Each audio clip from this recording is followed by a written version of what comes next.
Ellie, if you can't keep it together, maybe you shouldn't come home at all. The words echoed in my mind as I sat at my desk, staring blankly at the computer screen. The phone call from Officer Daniels still reverberated through my head, dulling my senses. I'm so sorry, Mrs. Parker, but there's been an accident. Your parents, they didn't survive. I hung up, choking on my tears. My parents, on their way to the Grand Canyon for their annual road trip, gone in an instant. I fumbled for my phone, dialing my husband, Mike. Mike, I need you. My parents. My voice cracked. Ellie, I'm in the middle of a meeting. Can't this wait? Mike's irritation pierced through the line. They're dead, Mike. My parents are dead, I sobbed, clutching the phone like a lifeline. Silence. Then, with a sigh, Ellie, if you can't keep it together, maybe you shouldn't come home at all. He hung up.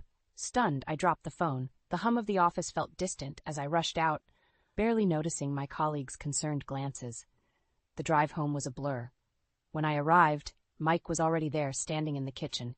Ellie, you're blowing this out of proportion, he said, barely looking up. My parents just died, I shouted. How can you be so cold? Look, it's not my fault. You need to handle this better. He snapped back, turning away to avoid my gaze. I retreated to our bedroom, tears streaming down my face. Memories of my parents flooded in. Thanksgivings, road trips, their laughter. Everything was shattered. I felt alone, misunderstood, even in my own home. Later that night, after putting our daughter Lizzie to bed, I approached Mike again. We need to talk about the funeral. I have a big project due. I might not make it, he said flatly, tapping on his laptop. Can't you see what I'm going through? My voice trembled, anger mixing with grief. Ellie, I'm tired. We'll talk tomorrow. And with that, he walked out, leaving me alone with my pain. Sleep was impossible. Every time I closed my eyes, I saw their faces, heard their voices. By morning, I was numb. I typed out the obituary, made funeral arrangements, all while Lizzie asked why Grandma and Grandpa weren't coming back. I couldn't find the words to explain. Days passed, blending into a haze. The neighborhood sympathy offered little comfort. Everyone's questions, their pitying looks, made it worse, and Mike's indifference was a knife twisting deeper into my heart. The day of the funeral, I dressed Lizzie in her best dress. Why isn't Daddy coming? She asked quietly. He has work, sweetheart, I managed to say, trying to keep my voice steady for her sake. At the funeral, standing beside the caskets, I felt utterly hollow. Friends and family offered condolences, but I barely registered their presence. Cheryl, Mike's mother, approached me with a look of forced sympathy. Such a tragedy, she said, her voice dripping with insincerity. Have you thought about the inheritance? It might help with expenses. I stared at her, disbelief blending with fury. My parents just died. How can you talk about money? I'm just being practical, dear. Someone has to be, she replied, patting my shoulder in a mock display of comfort. Her words left me even more broken. Cheryl never cared about anyone but herself and her son. That night, I sat in the dark, my resolve hardening. My parents deserved justice, and I wouldn't let Mike's apathy or his mother's greed tarnish their memory. It was time to face the harsh reality of my life and take control. As the moonlight filtered through the window, I made a silent vow. Things would change. I would not let their deaths be in vain, and I would not remain trapped in this loveless, uncaring marriage any longer. The days leading up to the funeral were a blur of paperwork and phone calls. I spent every moment arranging services, choosing flowers, coordinating with the funeral home. Mike remained distant, claiming work obligations kept him busy. The weight of his indifference crushed me. One evening, I caught him slinking into the house late. Where were you? I demanded. Work. Had to stay late, he replied, avoiding eye contact. Late again? Every night this week, Mike? My voice cracked with frustration. Ellie, I told you, it's a big project, he snapped. He brushed past me and headed to our bedroom, closing the door behind him. I stood there, feeling more alone than ever. The night before the funeral, Cheryl showed up unannounced. She breezed into the living room, her perfume overwhelming. Ellie, how are you holding up? She asked, her tone insincere. Doing what I can, I replied, keeping my eyes on the carpet. Cheryl's gaze shifted to the closed bedroom door. Where's Mike? Still working, I said through gritted teeth. That man works too much, she tutted, then turned her attention back to me. So have you decided what's happening with their estate? I clenched my fists. Cheryl, it's not the time. Don't be so emotional, Ellie. This is about practicality, she said, her voice cool. My parents are gone, Cheryl. I can't think about money right now, I replied, barely holding back tears. Well, you need to. Mike and Lizzie need security, she continued, as if she wasn't intruding on my grief. Mike and Lizzie are not my immediate concern, I snapped, standing my ground. She huffed, clearly displeased. Fine, Ellie, but don't take too long. This is important for the family. As soon as she left, I collapsed onto the couch, the weight of everything suffocating me. Mike's absence, Cheryl's greed, the loss of my parents. It was too much. I needed to stay strong for Lizzie, but my resolve was slipping. The funeral day arrived, gray and somber. I dressed in black, every motion robotic. Lizzie clung to my side, sensing the gravity of the day even if she didn't fully understand. As we approached the church, Mike's car was nowhere to be seen. He had promised to meet us there, but the empty space felt like a slap. Inside, the service began.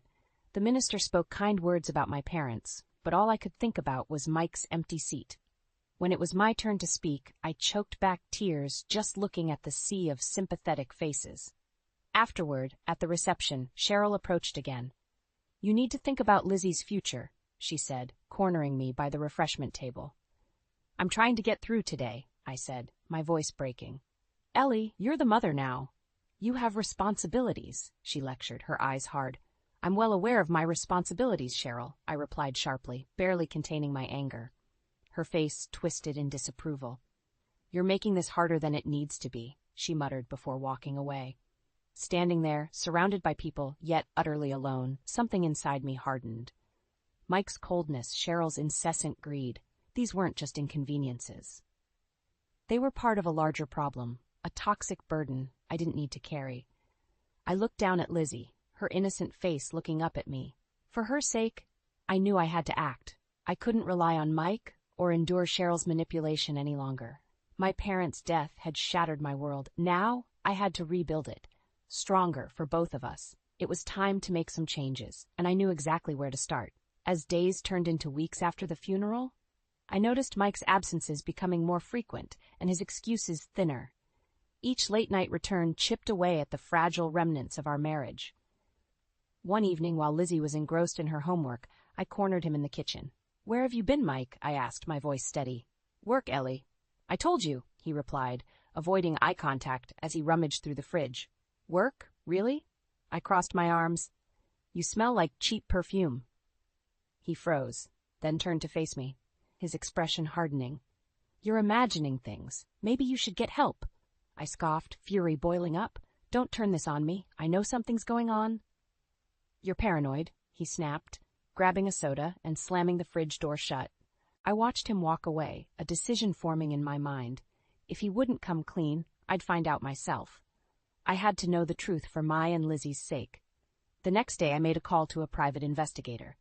Hello, Mr. Harris. I need to find out what my husband's up to, I explained, feeling a mix of desperation and resolve. Mr. Harris was efficient. Within a week he had gathered enough evidence to fill a small folder. We met in a nondescript cafe, him sliding the folder across the table. You were right to suspect, Mrs. Parker. He's been seeing a woman named Kim Blackwood. She works at a local bar. My heart pounded as I flipped through the photographs. Mike with Kim, laughing, holding hands, even kissing in public. Betrayal stabbed at me, but I forced myself to remain calm. Thank you, Mr. Harris, I said, my voice steady. I'll take it from here. That night, I confronted Mike when he finally showed up. Care to explain these? I tossed the folder onto the couch. His eyes widened as he saw the contents. Ellie, I can explain, he stammered. Explain what? That you've been lying to me? Cheating on me? My voice rose with each word. It's not what it looks like, he muttered, but his voice lacked conviction. Really? Because it looks like you've been with her for months, I shot back, my anger giving me strength. Work's been stressful, Ellie. You've been so distant. Don't you dare blame this on me. I interrupted, my body shaking with rage. You betrayed our family. You betrayed Lizzie. He opened his mouth to respond, but I cut him off.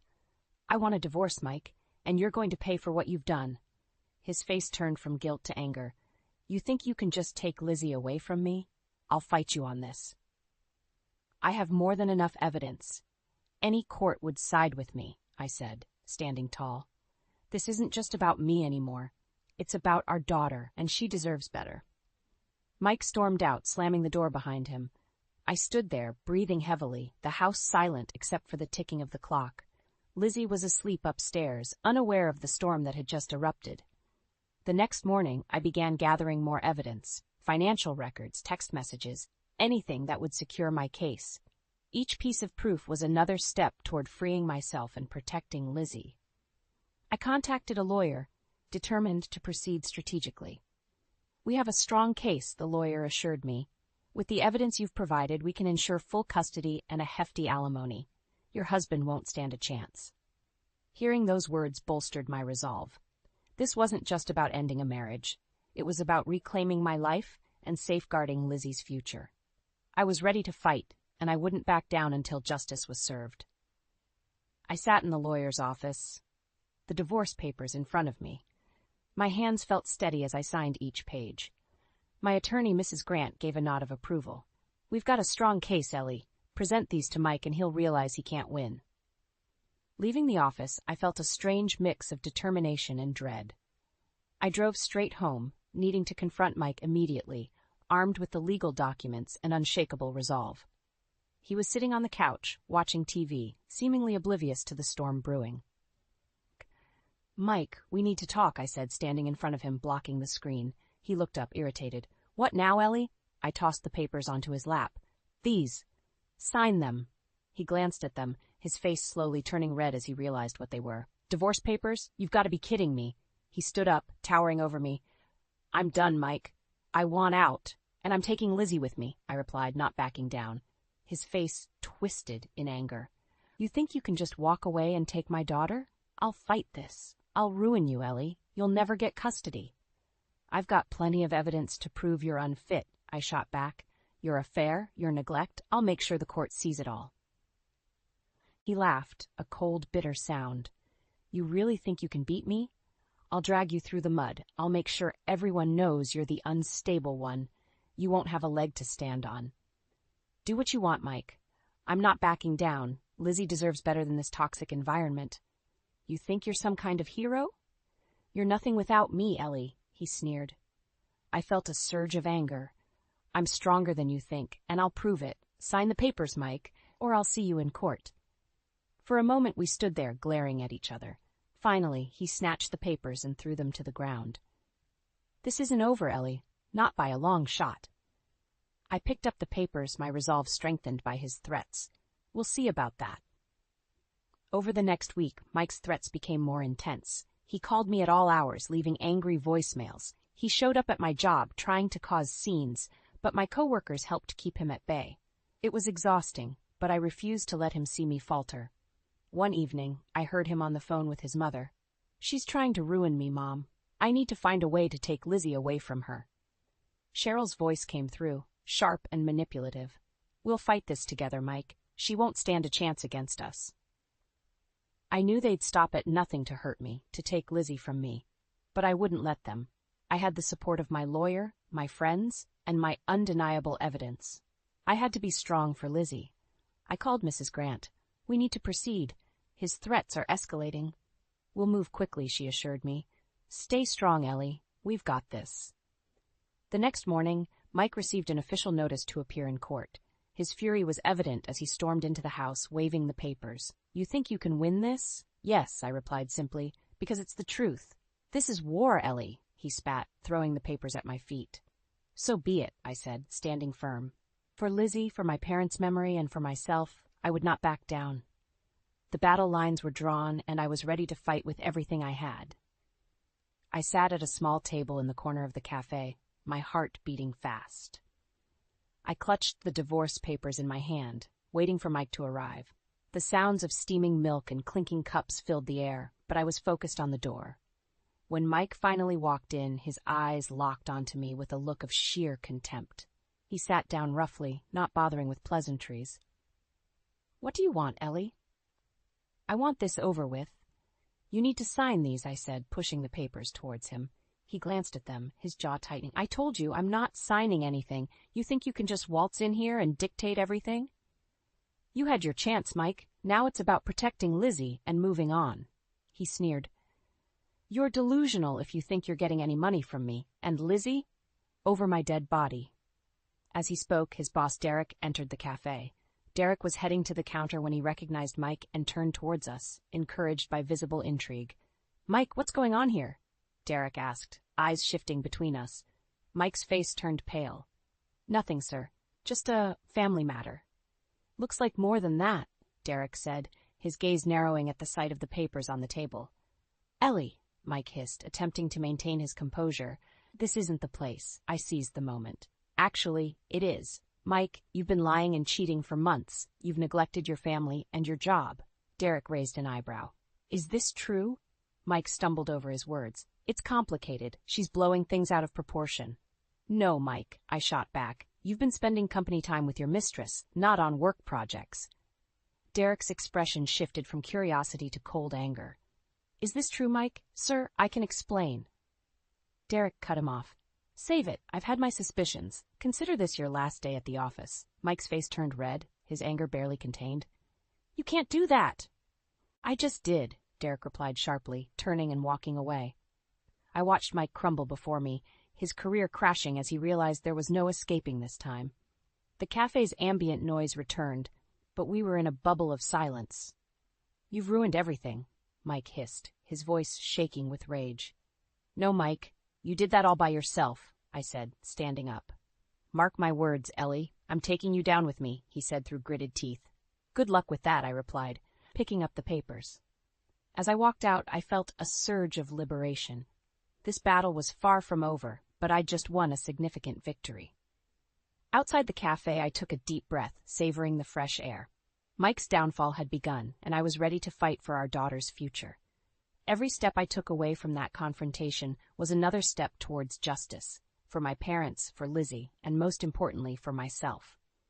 The courtroom buzzed with low murmurs as I walked in, head held high. Mrs. Grant was beside me, a reassuring presence. Mike sat across the room, his face a mask of anger and defiance. His lawyer, Mr. Jacobs, whispered something into his ear. The judge called for silence. We're here today to consider custody and alimony arrangements for the Parker case, the judge announced.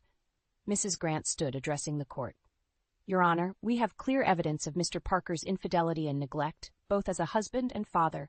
We request full custody for my client, Mrs. Parker, and appropriate alimony and child support. Mr. Jacobs rose, looking smug.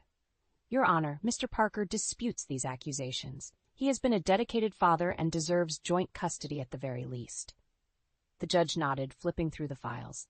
Mrs. Parker, please step forward. I straightened my back as I approached the stand. Can you describe your husband's involvement with your daughter, Lizzie? Mike has been absent, that both physically and emotionally, I began. He's focused on his affair and neglected his responsibilities at home. Lizzie needs stability, which I can provide. Mrs. Grant then presented the evidence. Photos, text messages, financial records, all condemning Mike. I saw his face redden as each piece of evidence was displayed. The judge looked over the documents carefully. It seems clear that Mr. Parker has been preoccupied with his affair, he said, turning to Mike. Do you have anything to say? Mike stood, his body rigid. Your Honor, this is all blown out of proportion. I've provided for my family. Ellie's just trying to ruin me. Mrs. Grant interjected. Your Honor, Lizzie's well-being is our priority. Mr. Parker's actions have shown he's incapable of being a responsible parent. At that moment, the courtroom doors creaked open and a man walked in. It was Kim's husband, Dave. He approached the judge, holding a stack of papers. Your Honor, if I may, Dave said, his voice steady despite the tension in the air. I, too, have evidence against Mr. Parker and my wife, Kim. Mr. Parker's actions have not only hurt his family, but mine as well. The judge allowed him to submit the documents. Dave outlined how their affair had affected his family, detailing financial discrepancies and deceit. The courtroom listened intently, the atmosphere thick with tension. After a thorough review, the judge spoke. Mr. Parker, given the overwhelming evidence, I rule in favor of Mrs. Parker. She is granted full custody of Lizzie and significant alimony and child support. Mike's face registered defeat. This isn't fair, he muttered under his breath. The judge continued. Furthermore, these financial records suggest potential fraud. This will be investigated separately. I felt a wave of relief wash over me. As the proceedings concluded, Mike shot me a venomous look. "This isn't over, Ellie." I met his gaze, unflinching. "Yes, it is, Mike. Yes, it is." Outside the courtroom, Dave approached me. "I'm sorry for everything. Let's make sure they pay for what they've done." "Agreed," I said, feeling a sense of camaraderie. As I walked to my car, I called Mrs. Grant. "Thank you for everything. What's next?" "We'll finalize the paperwork, and then we'll look into those hidden accounts your investigator found," she replied. I nodded, determination burning within me. This battle was almost won, but the war wasn't over. Mike's deceit would lead to his downfall, and I was prepared for the next fight. With Lizzie by my side, there was nothing that could break me now. The knock on my door was sharp and insistent. I opened it to find a stern-faced detective holding a warrant. "Mrs. Parker, may we come in?" I stepped aside, heart pounding. "What is this about?" The detective nodded to his partner. "We're here to search for documents related to Mr. Parker's offshore accounts. We have reason to believe he's been hiding assets." My mind raced. Mike had lied and cheated, and now his financial deceit was coming to light. "Take whatever you need," I said, leading them to Mike's old office. While the detectives sifted through papers, I called Mrs. Grant. "They're searching the house for evidence of Mike's hidden accounts." "Good," she replied. "This will only strengthen our case. Stay calm and cooperate." As the detectives worked, I found myself outside, watching Lizzie play in the yard with our neighbor's children. She looked so carefree, a stark contrast to the chaos inside. Hours passed before the detective reappeared. "We've found enough to initiate a full investigation. Thank you for your cooperation, Mrs. Parker. You'll be hearing from us soon." After they left, I was overwhelmed with a mix of relief and anticipation. This was another nail in Mike's coffin, another step toward justice. The next morning, I received a call from Derek. "Ellie, I wanted you to hear it from me. Mike's been arrested for fraud. The company's pressing charges." I closed my eyes, absorbing the news. "Thank you for letting me know, Derek." "This was inevitable," he sighed. "He crossed too many lines. Take care, Ellie." Mike's arrest unleashed a media frenzy. Cameras and reporters swarmed our neighborhood, seeking a statement. I kept a low profile, focusing on Lizzie and the life we were rebuilding. One evening, as I tucked Lizzie into bed, she looked up at me with wide eyes.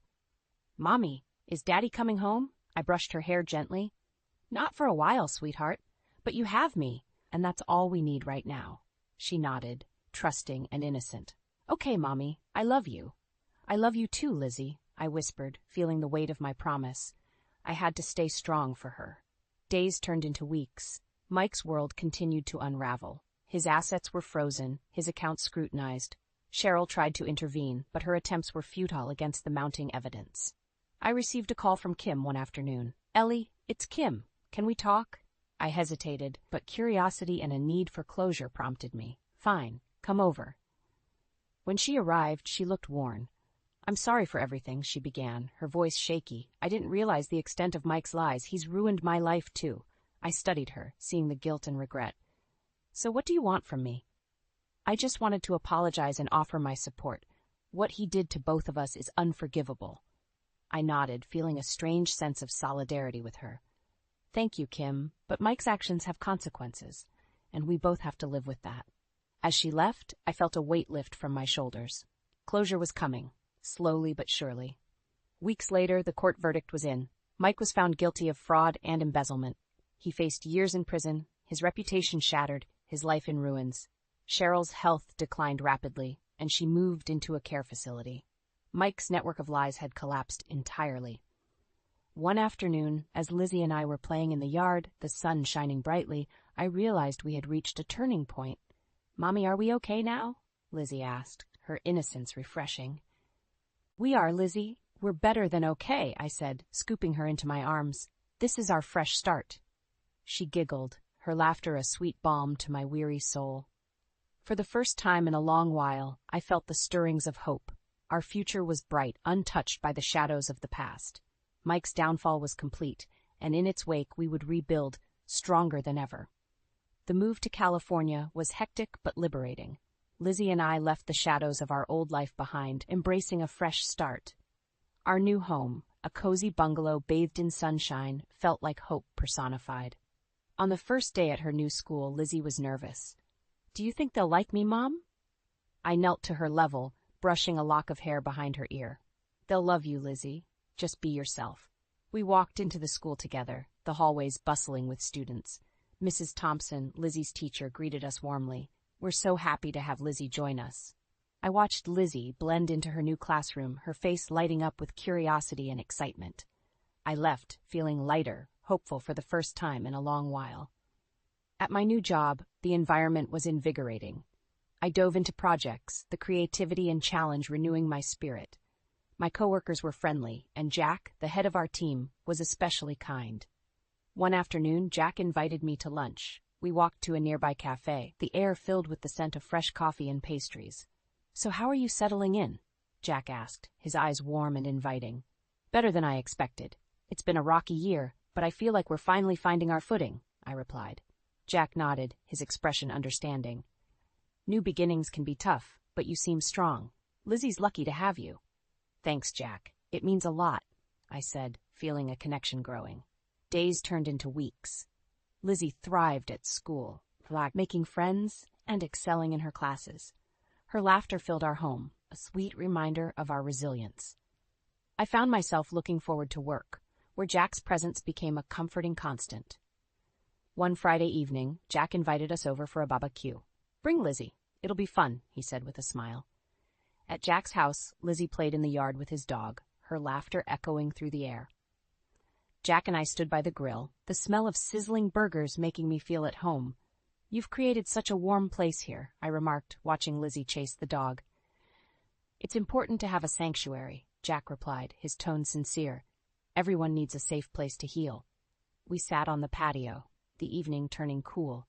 Jack turned to me, his expression thoughtful. "Ellie, I've seen the strength it's taken to get where you are. You're incredible." I felt a blush creeping up my cheeks. "It's been a journey, but I couldn't let Mike's actions define us." "He doesn't deserve a second thought," Jack said firmly. "You and Lizzie deserve all the happiness in the world." As the night wrapped around us, I realized how much I had healed. Jack's kindness, Lizzie's laughter, our new life, it was more than I had hoped for. A few weeks later, as Lizzie and I walked along the beach, hand in hand, she looked up at me. "Mommy, do you think Daddy is sorry for what he did?" I paused, looking at the horizon. Maybe. But what matters now is that we're happy. We're free to be ourselves. She nodded, her eyes bright. "I love our new life." "Me too, Lizzie," I said, squeezing her hand. "Me too." The sun set, casting a golden glow over the waves. I felt a deep sense of peace. Our past was behind us, replaced by a future filled with promise. Mike's deceit and cruelty no longer dictated our lives. We were free, resilient, and ready to embrace whatever came next. The journey had been long and painful, but it led us to this moment of pure, unadulterated happiness. And for that, I was profoundly grateful. I had always been an early riser. By the time 7:30 a.m. hit, I was usually up, mentally preparing myself for the day. But that day, just as I was getting up, my phone rang. It wasn't the usual work-related call, or even one from a friend. It was Mark, my husband. Strange for him to call when he was just in the next room. I picked up. "Hello, Jessica," he stated without any warmth or greeting. "You need to move your stuff out of your room," he continued, his tone firm, almost as if this wasn't up for discussion. Confused, I sat up straighter in bed. "Why would I do that?" "It's my room," I replied. "Sarah needs it," Mark said. Sarah was Mark's niece, a 25-year-old who had lived a life of ease and reliance on others. She hadn't worked a day in her life, instead choosing to take from her grandparents and anyone else willing to give, including Mark. In her eyes, I was just the stupid auntie, a term she often used behind my back. Why does Sarah need my room? I tried to keep my voice steady, but it trembled with a mix of anger and disbelief. "She's moving in and she wants that room," Mark replied, his tone dismissive. "But that's where all my things are. Where am I supposed to go?" I could feel the sting of tears, but I held them back. "Just find another room or put them in storage. I don't know. Figure it out," Mark said. I was in shock. After everything I had done for this family, this is how he treated me. Our marriage wasn't perfect. In fact, we had been sleeping in separate rooms for a while now, but to be told to vacate my own space in my own home for a girl who had shown me nothing but disrespect was a new low. Mark, I am not moving my things. That's final, I said firmly. There was a pause. We'll see about that, Mark replied, and with that, he hung up, leaving me rattled. I sat there for a few moments, trying to process what just happened. Our relationship had its issues, yes, but this blatant disregard for me, for our life together, was something I had never expected. As the weight of the situation settled in, I knew one thing for sure.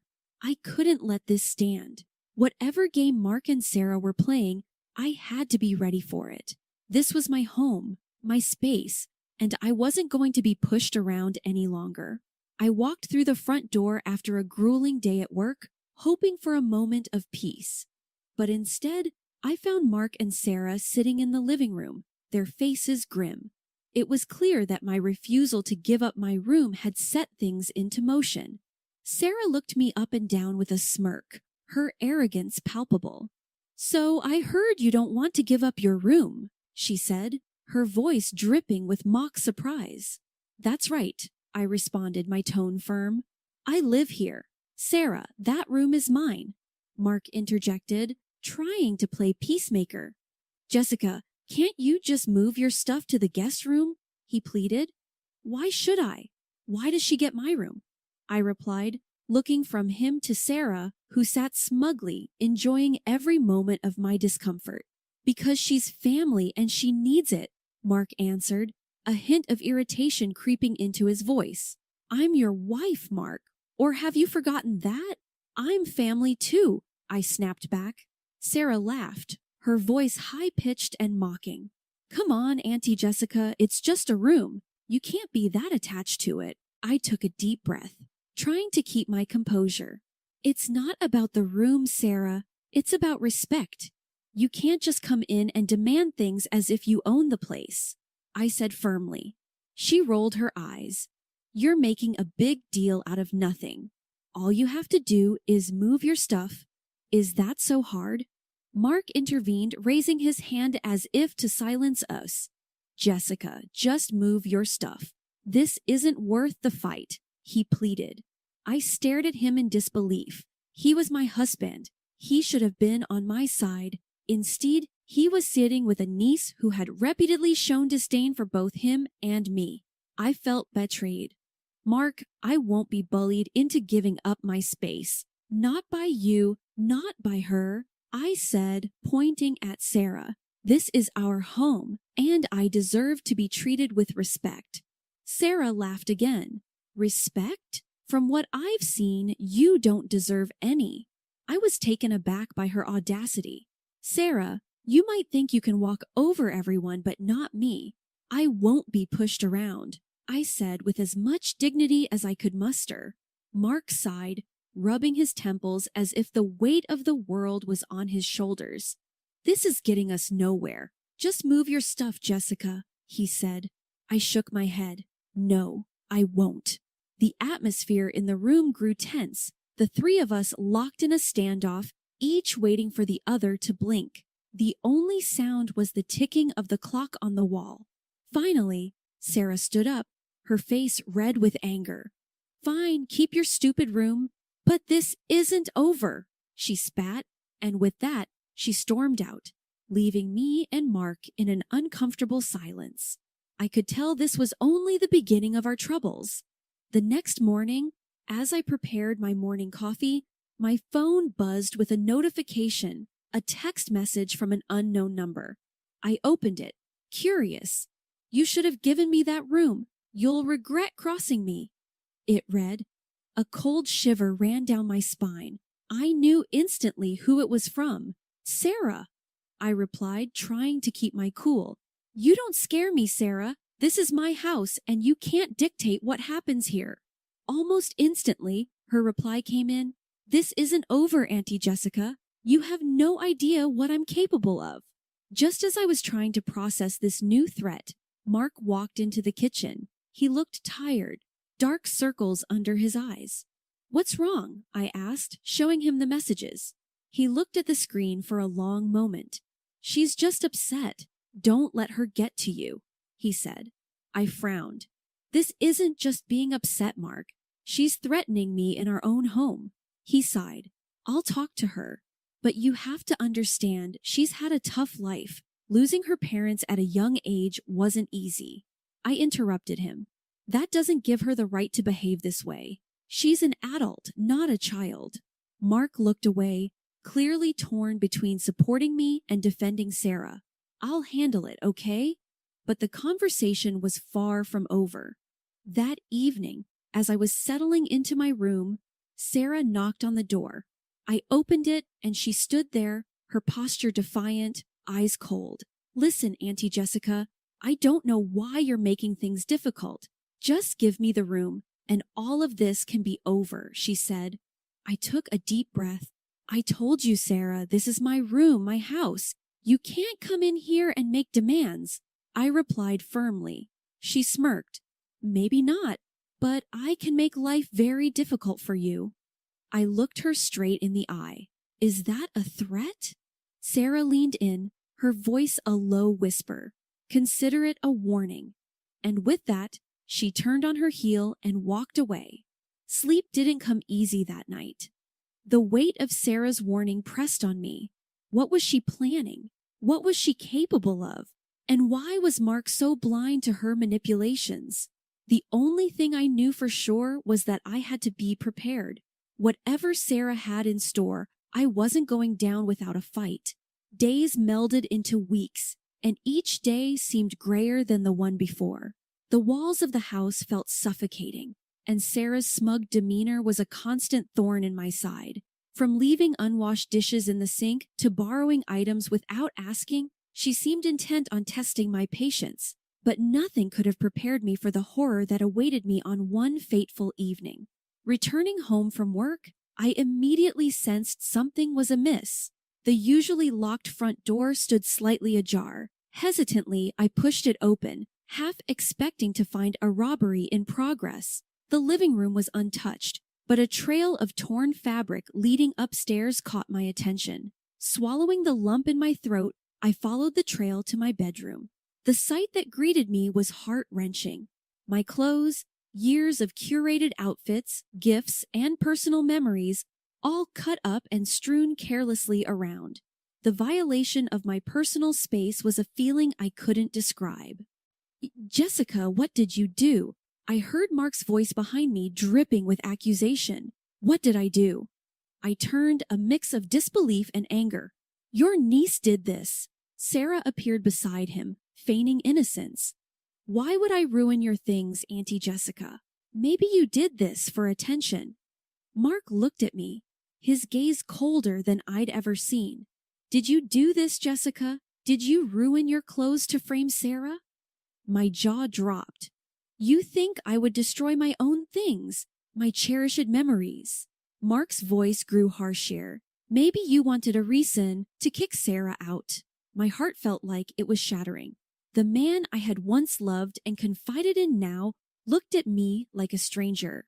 I can't believe you'd think that of me, I whispered. Sarah smirked from behind Mark, enjoying every moment of my pain.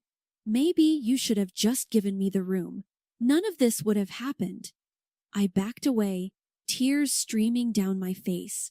I thought we were a team, Mark. How could you choose her over me? Mark's face was impassive. Maybe if you'd been more understanding, none of this would have happened. You brought this on yourself, he said. The weight of his words was crushing. It was clear I had lost not only my clothes, but also my partner. The realization was devastating. That night, I packed a bag, knowing I couldn't stay in a house where I felt so alone and betrayed. I had lost the battle for the room, but the war for my dignity was just beginning. The weight of the past few weeks felt like 100 bricks pressing down on my chest. Every look, every word exchanged in that house, they all came rushing back. With my bag packed, I sat in the living room, the silence only interrupted by the ticking of the grandfather clock as I waited for a taxi. The realization hit me.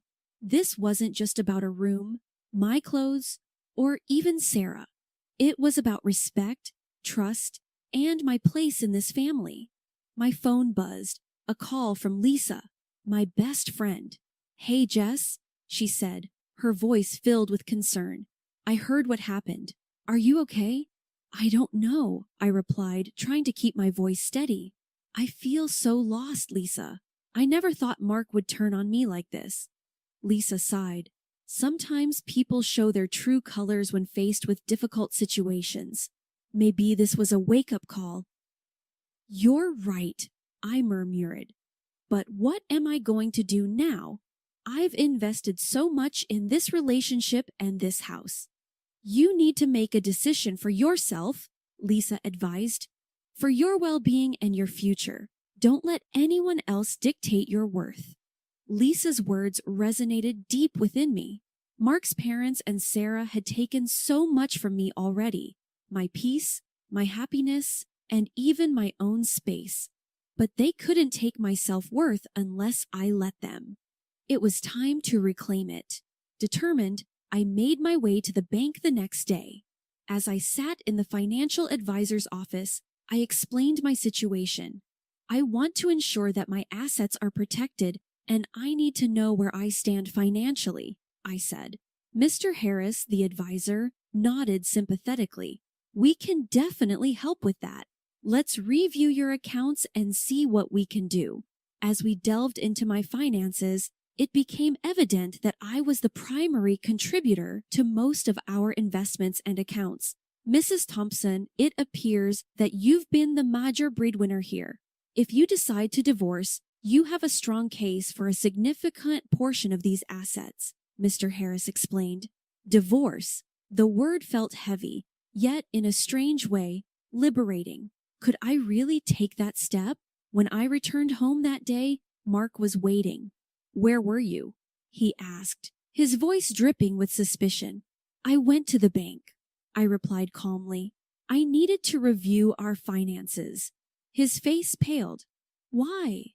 "Because," I began, taking a deep breath, "I've decided to file for divorce, Mark.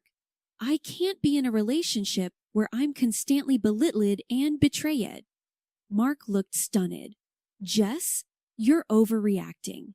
We can work things out." I shook my head. "No, Mark. This is my decision. I deserve better." And with that, I took the first step towards a new chapter in my life, one where my worth wasn't determined by anyone else but me. A few days later, I found myself seated in the office of a renowned attorney, Miss Angela Reynolds.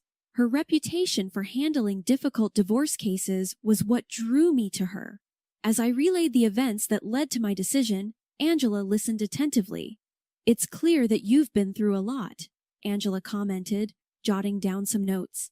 "I've handled cases like yours before, and I can tell you, standing up for yourself is the best decision you could make." "I just want what's fair," I replied, looking out the window at the bustling city below. "I've supported Mark and his family for so long. It's time for me to protect what's mine," I stated firmly. Angela nodded. "You have a strong case, Jessica, especially given that you've been the primary contributor to your shared assets." I hesitated, then added, "There's something else. I suspect Mark has been unfaithful." Angela looked up, her gaze sharp. "Do you have any proof?" "A private investigator," I began, taking out a folder with photos and notes. "I hired one months ago. The evidence is clear." Angela skimmed through the documents, her expression growing more serious with each page. "This changes things considerably. With evidence of infidelity, the court is likely to view the case in your favor." Relief washed over me, but there was a gnawing feeling at the pit of my stomach. I had to confront Mark with the truth. That evening, I returned home to find Mark in the living room, surrounded by old photo albums, memories of better times. "Jessica," he began, his voice shaky, "I've been thinking maybe we can work things out." I placed the folder on the coffee table, the photos facing up. Mark's face drained of color as he recognized the woman in the photos. "You've been cheating on me," I said calmly, my voice devoid of emotion. Mark's eyes darted between the photos and me. "Jessica, it's not what it looks like." "Save it," I cut him off. "I've known for months, Mark. I just wanted to see if you'd ever come clean." His shoulders slumped in defeat. "Why didn't you confront me sooner?" he asked. "I hoped you'd change," I replied, "but instead you chose Sarah over me. You let her destroy our home, our trust." Tears streamed down Mark's face. "I'm so sorry, Jessica. I never meant to hurt you." I shook my head. "Sorry doesn't change what you did, Mark. It's over." And just like that, the weight that had been pressing on my chest lifted. It was a painful revelation, but one that set me on a path to reclaiming my life. In the weeks that followed, the legal process was a whirlwind. I felt like a regular at Angela's office, diving deep into the finances and property that Mark and I shared. Mark's actions not only severed our emotional connection, but also jeopardized our shared assets. The evidence of his infidelity and Sarah's destruction of my personal belongings were prominent factors in the proceedings. One morning, I received a call from Angela. "Jessica, I've managed to get a court date. It's sooner than I expected, given the circumstances." "That's great news," I replied, a fire igniting within me. I was ready to see this through. On the day of the hearing, the courtroom was filled with tension. Mark sat across from me, looking defeated and tired. Sarah was also present, her arrogant demeanor unchanged. The judge, a stern-looking woman with sharp features, looked through the files presented before her. "It seems the evidence is quite clear," she said. "Infidelity, financial misconduct, and deliberate destruction of property." I caught Mark's gaze, looking for any sign of remorse, but there was only emptiness. Sarah, on the other hand, was fidgeting nervously. Angela, clear and assertive, presented our case. "Your Honor, my client has not only been the primary breadwinner, but has also financially supported Mr. Mark's parents and his niece, Sarah. She's been through emotional trauma and has lost personal belongings due to the actions of the defendants." Mark's lawyer tried to present their side, portraying Mark as a loving husband who was misled by Sarah, but the evidence was overwhelming. After what felt like hours, the judge gave her verdict. In light of the evidence presented and the actions of Mr. Mark and Miss Sarah, the court rules in favor of Miss Jessica. I exhaled deeply, feeling a wave of relief. It was a victory, not just legally, but also personally. I was reclaiming my life. Outside the courtroom, Sarah approached me, her bravado gone. "Jessica, I'm sorry," she began, her voice quivering. "I never thought things would go this far." "Your actions have consequences, Sarah," I replied coldly. "It's time you learned that." Mark tried to catch my attention, but I walked past him. There was no room for reconciliation. I had given him chances before, and he had thrown them away. It was time for both of us to face the outcomes of our choices. Retribution, it seemed, was finally mine. Spring's rejuvenating spirit mirrored the changes in my life. Gone were the gloomy days in the big, suffocating house. Now I enjoyed the city views from a modern apartment, a fresh start and a place of my own. My morning routine was interrupted by a call. An unfamiliar number flashed on the screen, but I had a hunch. Taking a deep breath, I answered. "Jessica, it's me, Mark," he stammered. I stiffened. "Why are you calling, Mark?" His voice, a mix of desperation and hope, came through. "Things have changed, Jessica. I realize now how wrong I was. Everything's fallen apart since you left. I was wondering—" "Get to the point," I said curtly. "I need you, Jessica," he blurted out. "Financially, everything's a disaster. Sarah took advantage of my bank accounts, ran up huge debts. We had to move in with my parents. They sold the house to cover her debts, and now we're all squeezed together, constantly fighting over money. A bitter smile formed on my lips. So, you're calling because you want help. Money? Not just that, he pleaded. I want you back, Jessica. I made a huge mistake. I took a moment, letting the gravity of the situation sink in. Mark, while I sympathize with your situation, you made your choices. I've moved on, and you need to find your own way now. Before he could respond, another voice piped up in the background. Auntie, help me out just once. I promise I'll change. It was Sarah, her voice sounding very different from the arrogant and demanding tone I remembered. I sighed deeply. Sarah, I hope you find the path to change truly, but it's not my responsibility to fix the consequences of your actions. The call ended with a heavy silence. It was difficult hearing their desperation, but I knew I had to stand firm to rebuild myself. I had let go of the toxicity that once consumed me. There was no turning back. As the days turned into months, I immersed myself in my work, found joy in little things, and adopted a playful cat named Bella. Life had its challenges, but it also presented beautiful moments of growth and contentment. One evening, while reflecting on the past, I realized that despite the pain, those experiences shaped me into a stronger, wiser woman. I felt an inner peace, knowing that after every storm, a new dawn awaits. And as the sun set that day, I embraced my new life, grateful for the journey and the lessons it brought. You've got to be joking. The problem is with you. Why haven't you settled the payment for the accommodation? I asked, my voice shaking with frustration. Because you're the one who left me. My husband shot back. Just bring the money here, I demanded.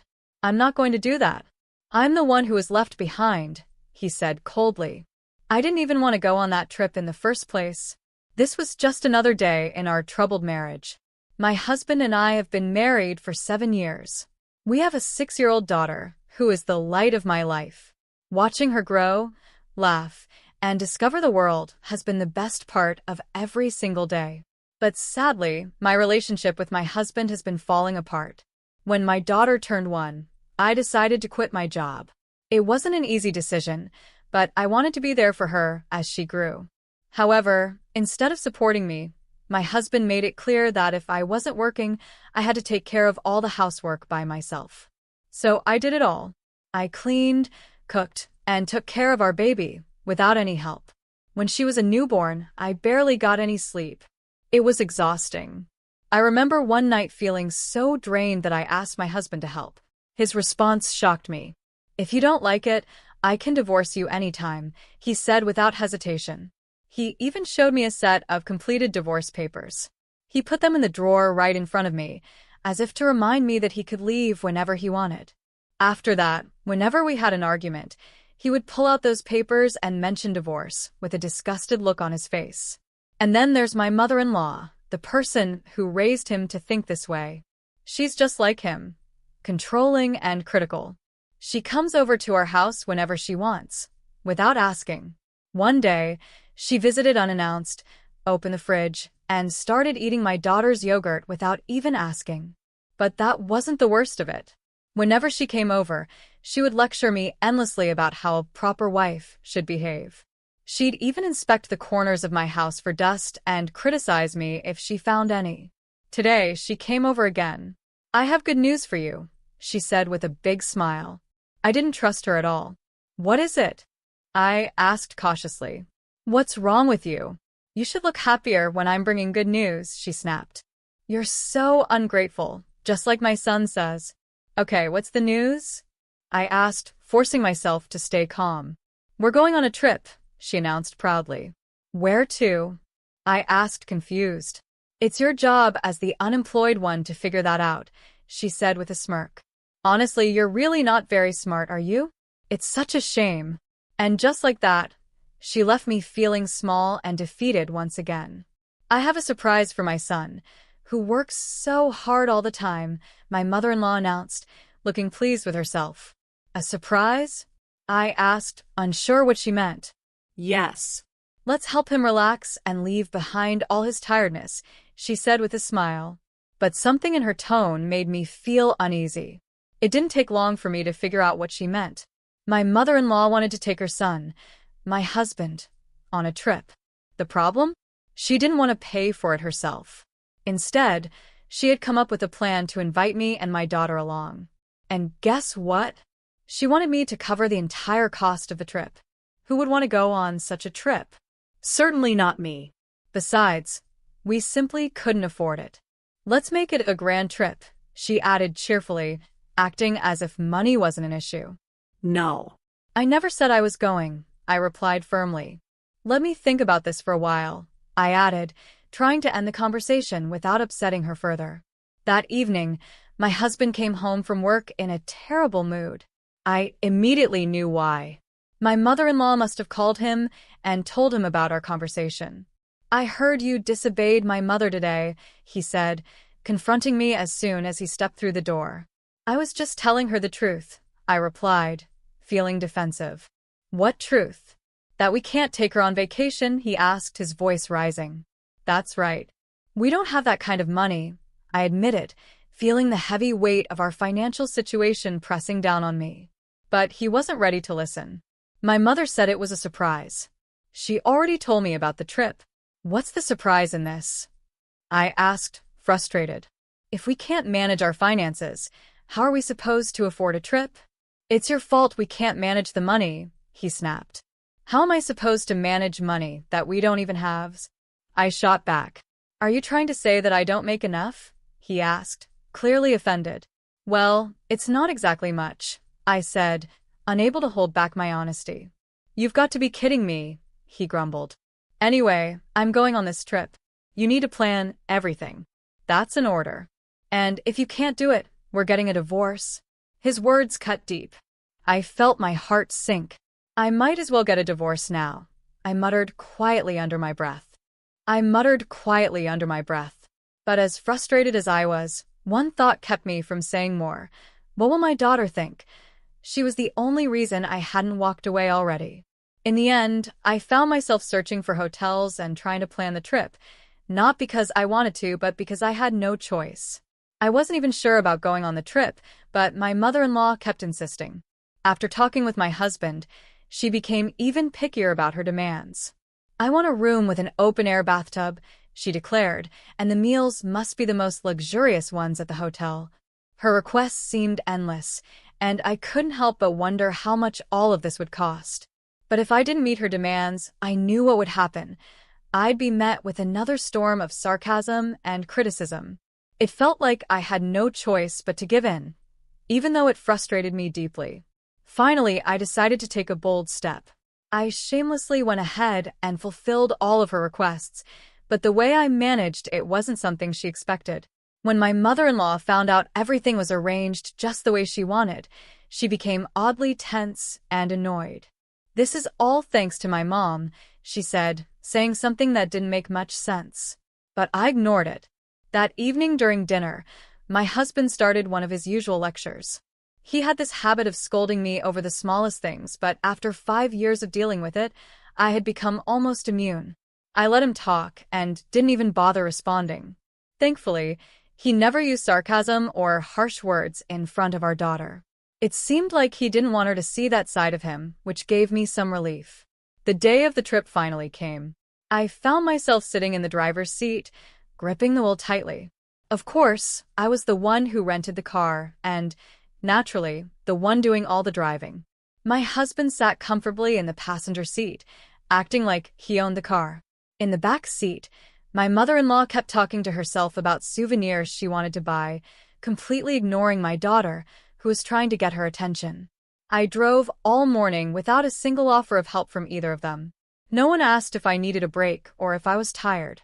Finally, we stopped at a service area because my daughter needed to use the restroom. I quickly took her, relieved for a moment to stretch my legs, and hurried back to the parking lot. But when we returned, the car was gone. I froze, my heart pounding as I looked around the lot. The car was nowhere to be seen.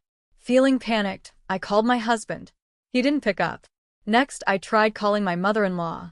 "You two took too long," she said with a laugh, her tone cold and uncaring. So we left. I couldn't believe what I was hearing. They had actually left us behind. I tried to explain what had happened, but she wasn't interested. It was clear they had no intention of coming back for us. I stood there holding my daughter's hand, wondering what I was going to do next. I had only gone to the bathroom for a few minutes, but when I called my husband to find out why he left, his voice cut through the phone with anger. "This is your fault," he said coldly. "You don't listen to me. You have no right to go on this trip. Was this your plan all along? If so, what now?" I felt my heart sink, but he wasn't done. "I'm fine, but what about Jane? She's turning out just like you, too cocky. She even talked back to my mom when she complained about you. She needs to be punished too." I was stunned. My daughter, Jane, had only stood up for me, and now he wanted to punish her for that. But he added, "Since she was looking forward to this trip, I might think about it again when you both apologize. If you understand, you can go home now." Before I could respond, he hung up the phone. I stood there in shock, holding the phone in one hand and my daughter's hand in the other. What was I supposed to do now? I realized how far we were from home. "Mom, are you okay? Did Dad and Grandma leave us?" Jane asked, her small voice breaking the tense silence. I knelt down to her level and forced a smile. "I guess so, sweetheart. They're so mean, aren't they?" she asked. "Yeah, I think so too," I said softly. "Are we going home?" she asked, tilting her head. I hesitated. "Yes." "But you were really looking forward to this trip?" She smiled sweetly. "Only because I was with you, Mom. If you're going home, I'll go home too." Her words warmed my heart. "Then let's go on adventure instead," I said, trying to make the best of the situation. "An adventure?" Jane's eyes lit up, her carefree smile bringing me a sense of peace. I called my friend Millie, who lived nearby, and told her everything that had happened. Without hesitation, she came to pick us up and drove us home. Later that evening, after Jane had fallen asleep, Millie and I sat down to talk. "So, what are you going to do now?" Millie asked, concern in her eyes. I took a deep breath. "I think I'm getting a divorce." Millie nodded. "That's a good decision. You've put up with this for far too long." "Yeah," I said, feeling a strange sense of relief. "And I don't want Jane to grow up with a father who harms her emotionally anymore." The next morning, I signed the divorce papers that had been sitting in the drawer for years. Millie filled in the witness box, and, ironically, my mother-in-law's name was already written in the other box. Thanks to that, I was able to file the papers immediately. 5 days after returning home, my phone rang. It was the beginning of a new chapter in my life.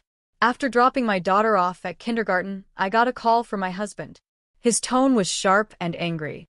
"You've got to be kidding me. You're the one causing all the problems. Why haven't you paid for the hotel accommodation?" he demanded. "Because you're the one who left me behind," I shot back. "You should have paid for it in advance." "Oh, really?" he sneered. "And why does it cost $10,000? That's ridiculous." "It costs that much because it includes all the special requests your dear mother made," I replied sarcastically. "You and your mother had a great time there, so why don't you split it? That would be $6,000 each." There was silence for a moment, and then I heard a woman's voice in the background. She sounded frustrated, likely someone from the hotel asking for payment. "I'll call the police if you don't pay," the woman warned. "No problem," my husband responded smugly. "My wife will pay. She's on her way here right now." The woman's voice grew colder. "Where is your wife now?" she asked. "At home," my husband answered casually. The woman's tone sharpened. "I checked her address, and it seems like your wife is far from home. Didn't you leave her at a service area, and now you're telling her to come and pay?" My heart swelled with gratitude when I realized who the woman was. She continued, her voice now directed at him. "Excuse me, your wife and I have been friends since high school. I was the one who picked her and your daughter up from the service area after you abandoned them. She was Millie, my old friend, and someone I could always count on. I had called her when I was stranded, asking for help with the trip. What I didn't know was that Millie owned a hotel. When I explained my situation, she surprised me by offering us her hotel accommodation for free. You don't have to worry about paying, Millie had told me at the time. It's the least I can do for you. I was shocked. Back in high school, Millie had struggled with her future. Her family owned a well-known hotel, but she had different dreams. As the only daughter, she felt obligated to take over the business even though it wasn't what she wanted. I had been her shoulder to lean on, encouraging her to follow her heart. Though she ended up managing the hotel, she told me she never forgot how much I supported her during that difficult time. She felt like she owed me a favor and saw this as the perfect opportunity to repay me. I told your husband there's no payment needed, Millie said firmly, but he clearly doesn't care about you. I felt a mix of gratitude and sadness. Millie's kindness reminded me that there were still good people in my life, even as I prepared to let go of my marriage. I don't have a personal connection with you, Millie said firmly. In other words, you're just hotel guests. Since you're only guests, I'd like you to pay the full price for your stay. My husband, caught off guard, tried to argue. All right, look, why don't you put it on your credit card for now, and I'll charge it to my wife later? Millie wasn't having it. I don't want to do that, she replied calmly. It's not that you don't want to, Millie added with a sharp tone. It's that you can't. Isn't that right? My husband's face went pale. Wait, what do you mean? He stammered. Well, Millie explained, your salary is $3,500 a month, and your credit card limit can't be more than $6,000. Isn't that correct? My husband stood frozen, unable to respond. Millie turned to me. He said you're lying about his income. He claimed he had a great salary. I sighed. He's a salesman. He gets incentives when he makes a big sale, but most of the time, he only gets the minimum guaranteed salary. He brags about his income, but the truth is, it's nowhere near enough to pay for something like this. Millie wasn't impressed. Don't tell me you're planning to pay for this out of savings, she said, looking at him sharply. No way, I said before he could speak. That money is for divorce costs, child support, and alimony. What are you talking about? My husband snapped, his voice rising. I filed for divorce, I said, standing tall. You've been threatening me with divorce for years, remember? You always said you'd divorce me anytime. Well, I finally did it. I submitted the papers as fast as I could. He looked stunned. Wait, what? You're serious? Yes. And since we're not married anymore, I don't owe you anything. Not now, not ever. My husband had no choice but to promise Millie he would pay the hotel bill in installments. After that, I contacted an attorney to formally file for custody of my daughter, child support, and alimony. I packed up our belongings and took my daughter back to my parents' house, where we started fresh. Ironically, one of the regular guests at Millie's hotel was an executive from my husband's company. When he found out about the situation, he ordered my ex-husband to pay the full hotel bill immediately. As for my mother-in-law, she was furious when she discovered how little her son earned. She called me, begging me to reconsider the divorce. She wanted her son to support her in the future and couldn't believe I had actually left him. My ex-husband also called me, insisting that Jane needed a father and that we should remarry. I ignored him. Now, my daughter and I are happily living with my parents. Jane is smiling more than ever, and I feel free for the first time in years. There's no way I'm going back to that life. I don't even know what my ex-husband is talking about anymore. He says our daughter needs him, but he never really took care of her anyway. After the divorce, he moved back into his mother's house. At work, things aren't going well for him either. He's not a good planner, so he waited until the last minute to apply for vacation time for that trip. On top of that, the company executive found out that he couldn't even pay for the hotel. Now, his performance and financial issues are common knowledge at work, and he's feeling embarrassed and small. Meanwhile, my life is finally moving in the right direction. Next weekend, my daughter and I are going to stay at the same hotel Millie runs. It's nice to have something to look forward to, especially since I've also started a new job. It's been years since I last worked, but going back to work has been so fulfilling. It's nothing like the draining and one-sided marriage I had. I feel productive and free, building a better future for myself and my daughter. I used to think it was better for children to grow up with both parents under the same roof, but I've learned that's not always true. In our case, it was far better to leave.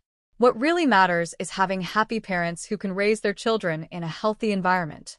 This divorce has taught me so much. It wasn't easy, but it was necessary. The most important lesson I've learned is that my daughter will always be my first priority. No matter what challenges come our way, I know I'll always do my best for her. With her by my side, I feel like I can take on anything. She's my biggest source of strength and happiness. Her smile reminds me every day that I made the right decision by walking away from a toxic marriage. I sometimes wonder where people like my ex-husband get their confidence from. He acts so entitled and sure of himself, even when he's clearly in the wrong. Maybe it's just a front to hide his insecurities. Either way, it doesn't matter to me anymore. The divorce was the best decision I've ever made. It gave me the freedom to rebuild my life and give my daughter a better future. Now I can honestly say I'm happy. I'm grateful for my daughter, my supportive friends like Millie, and the second chance I've been given. I hope for a peaceful and happy life for the two of us from now on. My daughter deserves nothing less, and I'll make sure she has the love, security, and support she needs to thrive. The breeze whipped my hair across my face as the cherry blossoms rained down around us. I looked over at Nolan, taking in his chiseled jawline and kind eyes. He had one hand rested gently on the back of my wheelchair as he pushed me along the winding path in the park. "It's so beautiful here," I said. "Thank you for bringing me." "Of course, darling," Nolan replied, leaning down to plant a soft kiss on my forehead. "I'd do anything for you, you know that." I smiled up at him, my heart swelling. After the accident that left me paralyzed, Nolan had been my rock. He took care of my every need, catering to my wheelchair, helping me bathe, making sure I took my medications. I didn't know what I would do without him. We continued through the park, the pavement smooth beneath my wheelchair. Up ahead, the path sloped downwards towards a small bridge crossing a stream. "Oh, look, the bridge," I said. "Let's stop for a moment once we cross."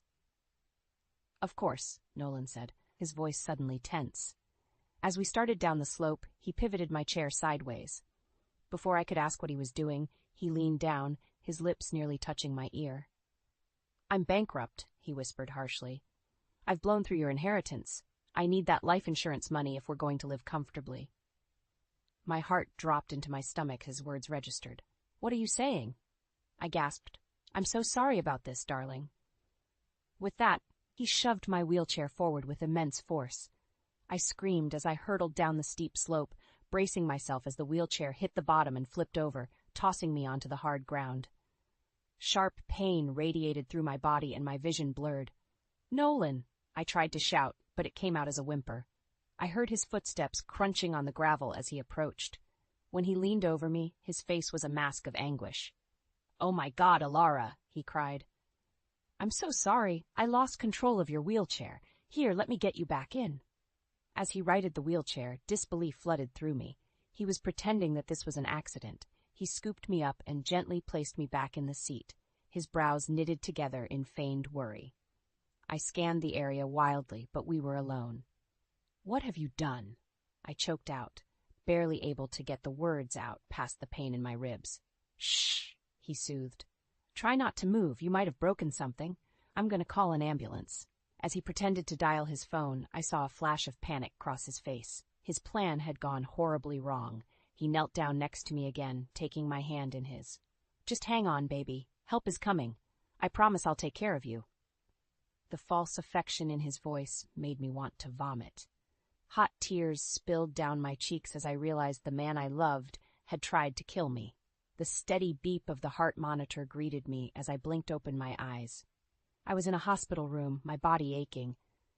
Nolan sat in a chair next to the bed, his leg heavily bandaged. He looked up as I stirred, relief washing over his face. "Oh, thank God you're awake," he gushed, grasping my hand. "I was so worried." My pulse quickened as memories came flooding back. The wheelchair careening down the hill, Nolan's cold confession, his botched attempt to kill me. I yanked my hand away. "Don't touch me," I hissed. Nolan drew back, feigning confusion. "Alara, what's wrong?" "You pushed me down that hill. You wanted me dead for the insurance money," I accused. Nolan's mouth fell open. "What? No, it was an accident. I would never hurt you, Alara. I tried to stop the wheelchair, but it went out of control. I jumped down the slope after you, but my leg got caught between the wheelchair spokes as I tried to stop your fall. I'm so sorry I couldn't prevent you from getting hurt." I studied his face, searching for any hint of deception, but found only earnest concern. "The doctor said you have a concussion," Nolan continued. "You must have imagined what happened due to the head trauma." Doubt crept into my mind. Could I have imagined it? My memories from that day were hazy, and now Nolan was injured too. I glanced at his bandaged leg, guilt replacing the suspicion. I'm sorry," I stammered. "I must be confused." Nolan squeezed my hand reassuringly. "It's okay. I'm just glad you're all right."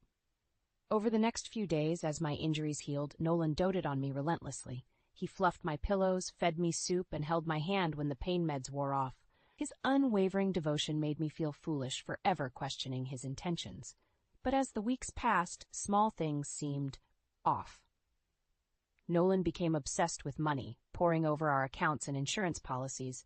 He insisted on extravagant home modifications to accommodate my wheelchair, urging me to pay for them with my inheritance. One night, as I wheeled into the bedroom, Nolan slammed his laptop shut quickly. "What are you looking at?" I asked. "Oh, nothing important," he said, avoiding eye contact. While he was in the shower, I opened the laptop and accessed the browser history. My heart sank as I saw searches for how to increase your spouse's life insurance and big payouts for accidental deaths. Nolan hadn't been searching for accident victims to help. He was researching how to profit from my hypothetical accidental death. Bile rose in my throat as I finally accepted the truth. The devoted caregiver routine was an act to keep me under his control.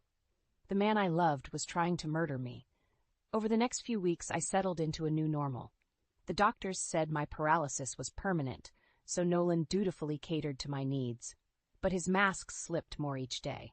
He obsessed over my inheritance, insisting I use it to convert our home into a wheelchair paradise. Meanwhile, he splurged on golf clubs, TVs, and gadgets. One night at dinner, he brought it up again. "Alara, I really think we should overhaul the entryway and widen the door frames downstairs. We need to make this house accessible for you." I pushed my food around my plate, anxiety churning in my gut.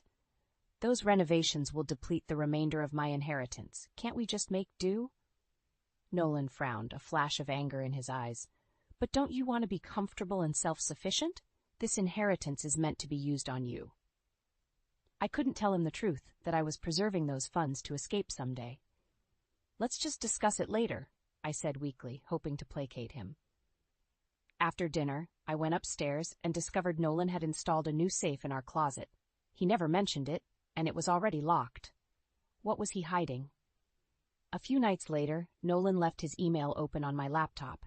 My eyes fixed on one message from an insurance company with the subject line, "Policy Upgrade Request." Hands trembling, I opened it. Nolan had asked to increase my life insurance and add an accidental death payout. When I confronted him, he insisted it was just to provide for me in case of tragedy. But I knew it was premeditation. The final straw came a week later when I overheard Nolan on the phone scheduling a lavish housekeeping service. We didn't need it, but he seemed hell-bent on draining my inheritance with frivolous spending. After he hung up, I wheeled into the kitchen and tossed my checkbook onto the counter. "I'll be handling my own finances going forward," I informed him coldly. Nolan's facade fully slipped, his face contorting in anger. "How dare you? That money is as much mine as it is yours." "It's my inheritance," I shot back, "and I'm done letting you blow it." Nolan advanced on me, his voice a low snarl. "You ungrateful bitch. After everything I've done for you." Adrenaline coursed through me.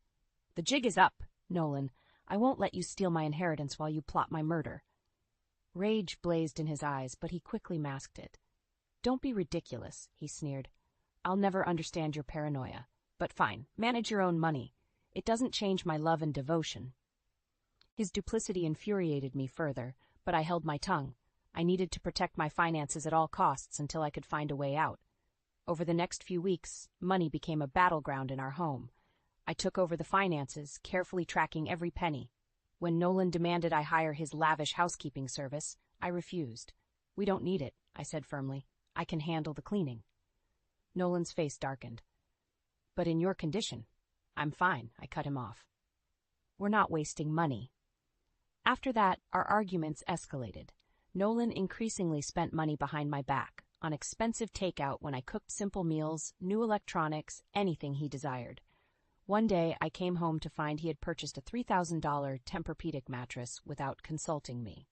"Return it now," I demanded. "Why are you being so controlling?" he shot back. "I'm just trying to make our home nicer for you." "Bullshit," I spat. "You're bleeding our accounts dry, trying to spend my inheritance before I cut you off." Nolan's expression contorted in rage. For a moment, I thought he might hit me, but he quickly smoothed his face into a mask of polite concern.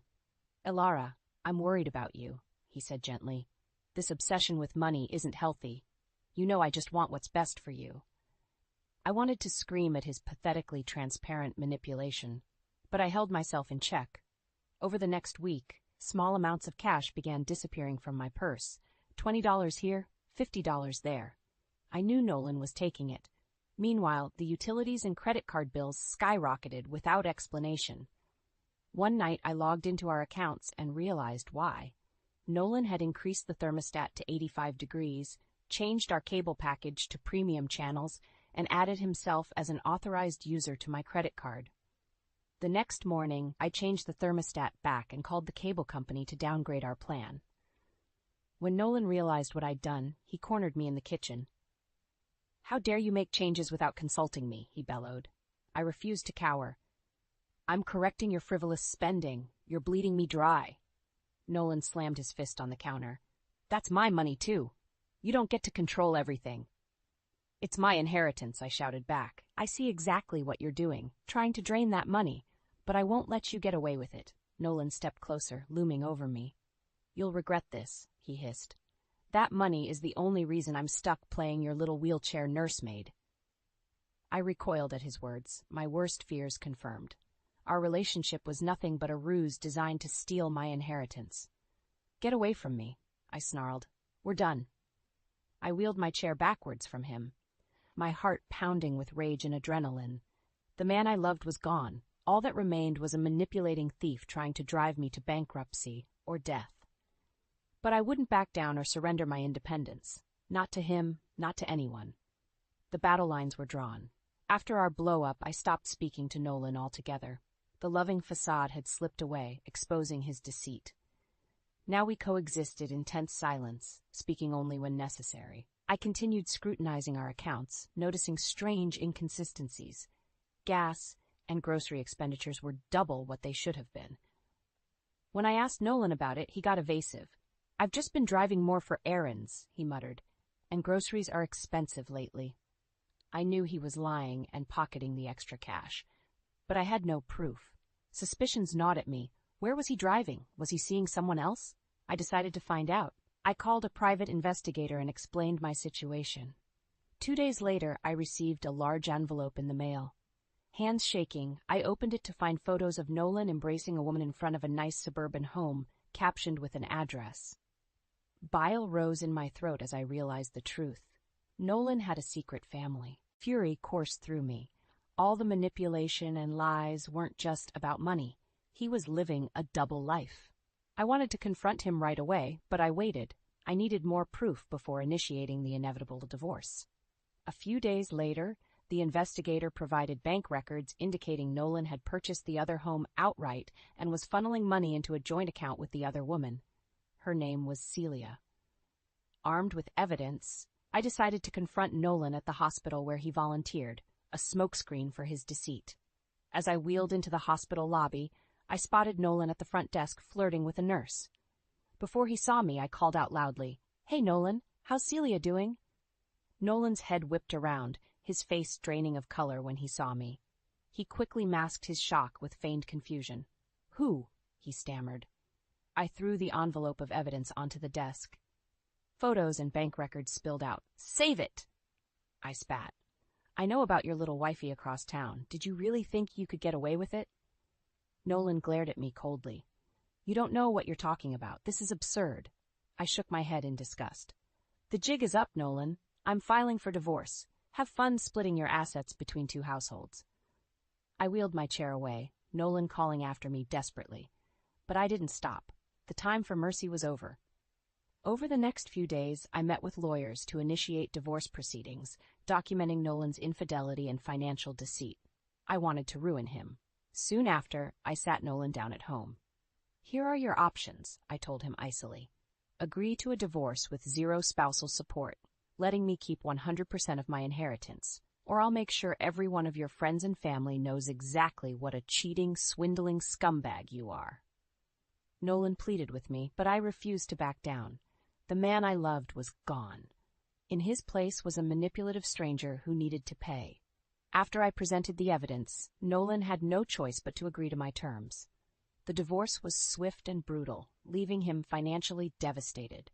I walked away free, my inheritance intact, ready to begin a new chapter away from my lying, cheating ex-husband. What awaited me was unclear, but it had to be better than the nightmare I'd endured. In the months after the divorce, I focused on recovery and adapting to my new normal. My lawyer ensured I received a generous alimony, allowing me to afford live-in care.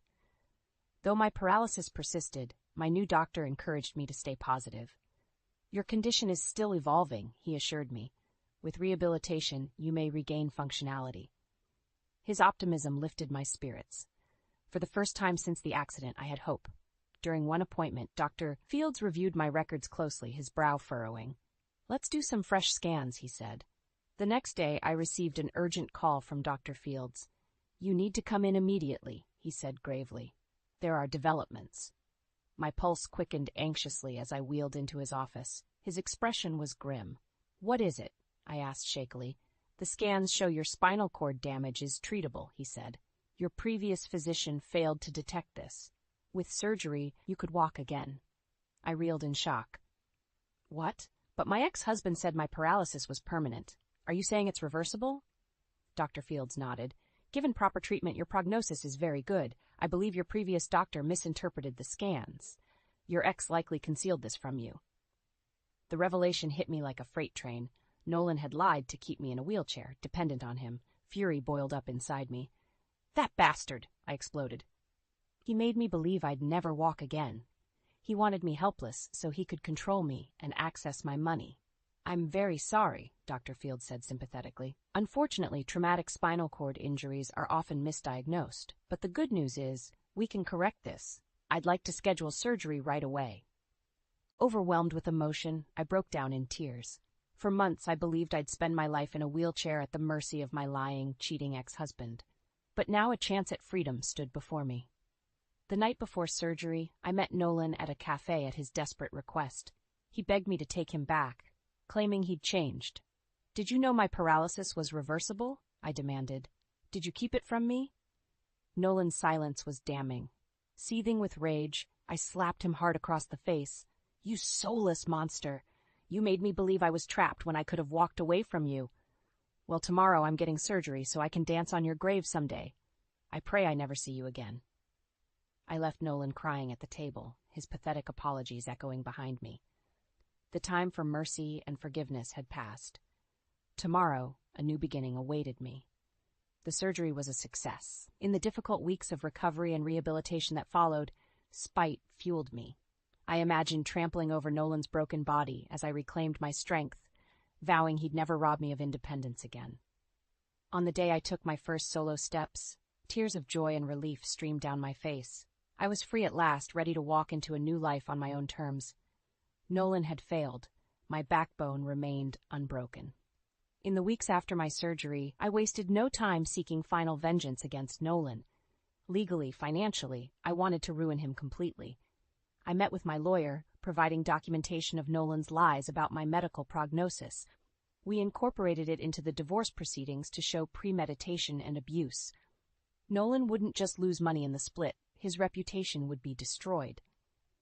"You have ample grounds for additional damages," my lawyer said.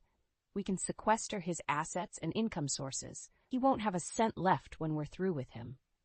"Good," I replied coldly. "Take everything." I realized Nolan's bank fraud likely extended beyond just me. I contacted his employer and provided evidence that he had embezzled from client accounts. They immediately opened an investigation, alerting the authorities. Nolan desperately tried to convince me not to expose him further. He even had the audacity to suggest reconciliation. Alara, haven't you punished me enough? He pleaded on the phone. I know I made mistakes, but we can still repair this. I'll spend the rest of my life making it up to you. The only mistake I made was ever trusting you, I spat back. You tried to steal my inheritance and leave me helpless. There's no coming back from that.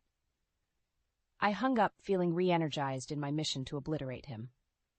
The next day, I called his half-sister, Layla, who he always clashed with. I told her everything, from the infidelity to the financial deceit.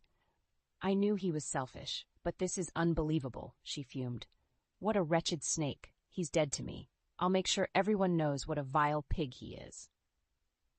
In the weeks that followed, Nolan's life unraveled spectacularly. Friends and family shunned him. He lost his job once the fraud was exposed. Even Celia kicked him out once she learned what he did to me, disgusted by his abhorrent behavior. The divorce finalized with me receiving 80% of our shared assets plus permanent alimony payments, money he no longer had. He'd be financially ruined for years. My lawyer called one final time. It's done, he said with satisfaction. Your ex-husband is destitute. His reputation is shredded. You won't be hearing from him again anytime soon. A surge of relief and joy coursed through me. The bitter seeds I'd sown had bloomed into Nolan's complete destruction. He was finally reaping what he deserved, and I was forever free from his poisonous hold on my life. The day my divorce from Nolan was finalized, I walked out of the courthouse with my head held high, the sunlight warming my face. The settlement had been everything I wanted. Nolan was left penniless and alone, forced to start anew with nothing but his wretched self. In the months that followed, I reveled in my freedom and independence. I returned to work, reconnected with old friends, traveled to places I'd always dreamed of seeing. Whenever despair crept in, I repeated my mantra, Nolan has no power over you now. My new therapist helped me process the emotional trauma I'd endured. It's important you don't dwell on anger, she counseled gently. Focus your energy on healing so you can fully embrace this new chapter of your life. I took her advice to heart, channeling my energy into constructive pursuits that enriched my life. I volunteered at a women's shelter, helping those escaping abusive situations. It strengthened my resolve to never again ignore red flags in a relationship. On my birthday a few months later, my friends threw a party celebrating my freedom. As we raised our glasses, Sarah made a toast. Here's to Alara, for her resilience, courage, and for shattering the chains of her miserable marriage. No one deserves this fresh start more than her. Their cheers filled me with newfound hope. The old Alara, helpless, naive, trapped, was gone. A wiser, stronger woman had taken her place. Slowly, I began dating again. After some duds, I met Adam, a kind divorcee and single father. While affection bloomed between us, I took it slow, keeping healthy boundaries. I'm so glad you're being cautious, Sarah told me. After everything you've endured, you deserve someone who treats you like the queen you are. While Adam was nothing like Nolan, trusting again didn't come easily. But in time, as his sincerity was proven, my walls came down, brick by brick. One night, as we strolled in the park, I paused under a canopy of twinkling lights strung between the trees. Here, surrounded by the beauty of new beginnings, my heart opened once more. When Adam proposed several months later, I accepted joyfully. While shadows of the past still lurked, the flame burning inside me was stronger. I was prepared for whatever lay ahead, holding fast to hope. On my second wedding day, I marveled at the new chapters life offers, even after devastation. With grace, courage, and perseverance, dormant seeds of joy still blossom in time. As I walked down the aisle on Adam's arm, tears pricked my eyes. My broken spirit had proven resilient. Love and vitality now stretched brightly before me. While Nolan's betrayal nearly extinguished my light, my inner inferno ultimately raged too strong to suffocate. I am more than a victim or survivor. I am the master of my fate, and my greatest triumphs still await.